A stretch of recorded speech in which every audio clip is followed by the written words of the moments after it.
मला त्यांनी येऊन सगळ्या गोष्टी सांगितल्या आता इथे. प्रश्न असा आहे की अजित पवार गेल्यानंतर अनेक संशयाची भूतं ही अजूनही फिरतायत त्या सगळ्या गोष्टींच्या अपघाताच्या मागे. मध्यंतरी मी कोणाशी तरी बोललो होतो की अपघात हा धोक्याने झाला का धोक्याने झाला हे अजूनपर्यंत महाराष्ट्राला समजत नाहीये. आणि अशा सगळ्या परिस्थितीमध्ये त्यांनी मला येऊन सगळ्या त्या टेक्निकल गोष्टी सांगितल्या ज्या त्यांनी पत्रकार परिषदेमध्ये पण सांगितल्या होत्या. मला त्या सगळ्या त्यांच्या बोलण्यातनं मला फक्त एकच गोष्ट जाणवली आणि ती म्हणजे त्यांनी 3 ठिकाणी FIR करण्याचा प्रयत्न केला आणि 3 ठिकाणी FIR करण्याचा प्रयत्न केल्यानंतर 3ही ठिकाणी सरकारकडनं FIR घेतले गेले नाहीत. म्हणजे त्या पोलीस स्टेशनला सांगितलं गेलं की ते FIR घ्यायची नाही. मला इथेच जास्ती मला संशयाची सुई ज्याला आपण म्हणतो की बाबा इथे सरकारला असं का वाटतंय किंवा पोलीस स्टेशनला का घेऊ देत नाही.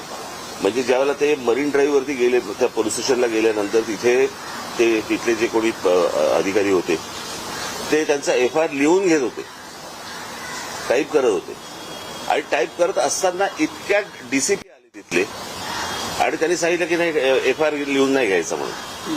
तर हे कशासाठी आहे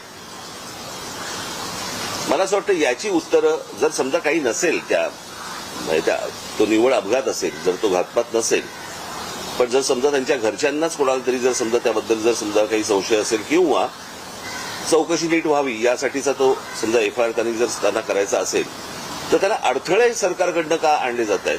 आज सुनेत्राबाई तिकडे बसलेले आहेत, उपमुख्यमंत्री म्हणून बसलेले आहेत. मला असं वाटतं त्यांनी पण या गोष्टींचा विचार केला पाहिजे कारण त्यांचेच ते पती होते आणि त्यांच्याच पतीच्या अपघाताबद्दलचा हा FIR आहे आणि सरकारकडनं असा दबाव येतोय की तुम्ही FIR घेऊ नका.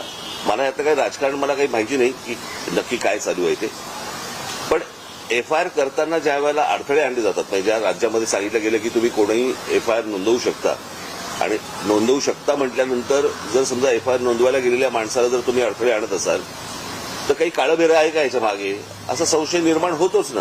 आणि मला असं वाटतं हे सरकारच संशय निर्माण करते. जर समजा त्यांना काही त्यांचं म्हणणं मांडायचं असेल, त्यांना जर FIR नोंदवायचं असेल आणि चौकशी त्या पद्धतीने व्हावी अशी जर त्यांची अपेक्षा असेल ती यात गैर काय.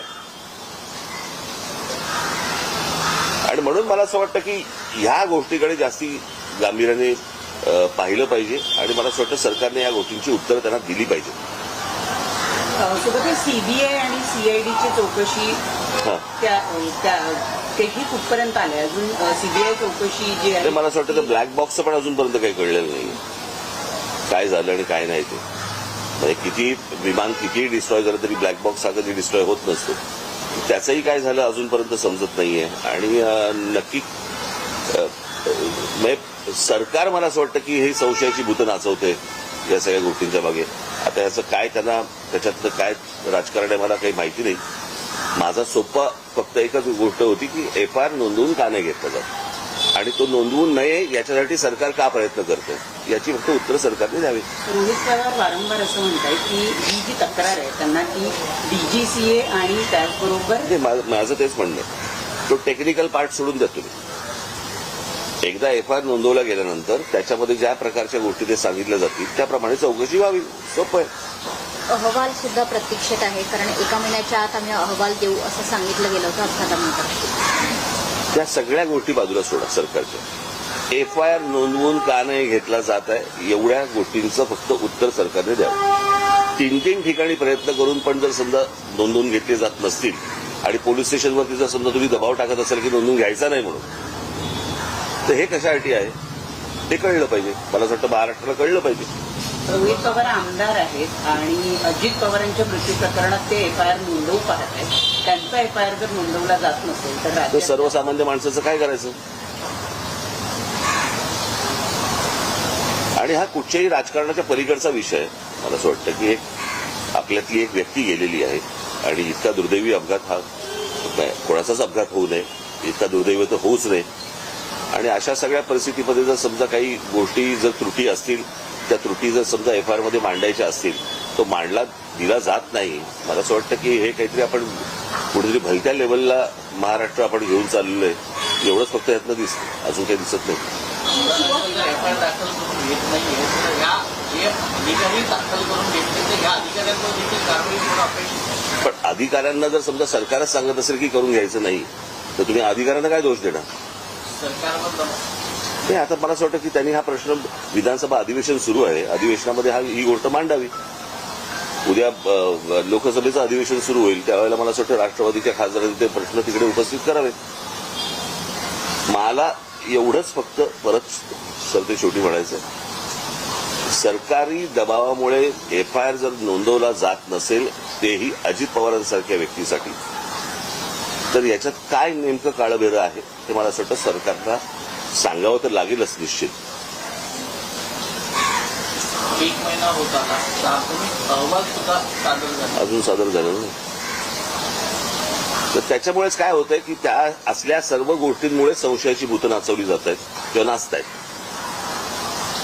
आणि मग प्रत्येक महाराष्ट्रातल्या प्रत्येक नागरिकाच्या मनामध्ये जे शंका या ज्या निर्माण होत आहेत त्या सगळ्या याच गोष्टीमुळे होत आहेत. ठीक आहे.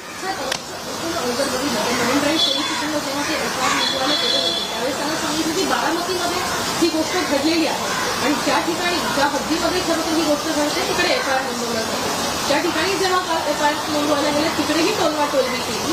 मी तेच बोलतोय ना, मला असं वाटतं 3 ठिकाणी त्यांनी केला प्रयत्न, 3 ठिकाणी प्रयत्न केला आणि 3 ठिकाणी जर समजा नकार दिला जात असेल तर मला असं वाटतं की त्या काही शासकीय ती जी काही यंत्रणा आहे त्या यंत्रणेवरती दबाव आहे.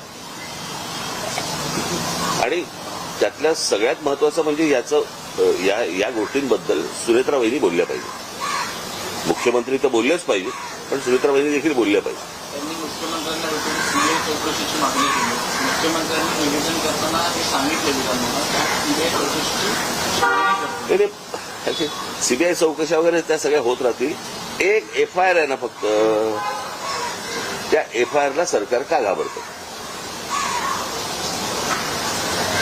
रोहित पवारांनी मांडलेले मुद्दे तुम्हाला ते मी ऐकले होते ना, त्यांची ज्यावेळेला प्रेस कॉन्फरन्स घेतली त्यावेळेला ते आपण मुद्दे मांडले होते, मी सांगितले होते, मी ऐकले होते.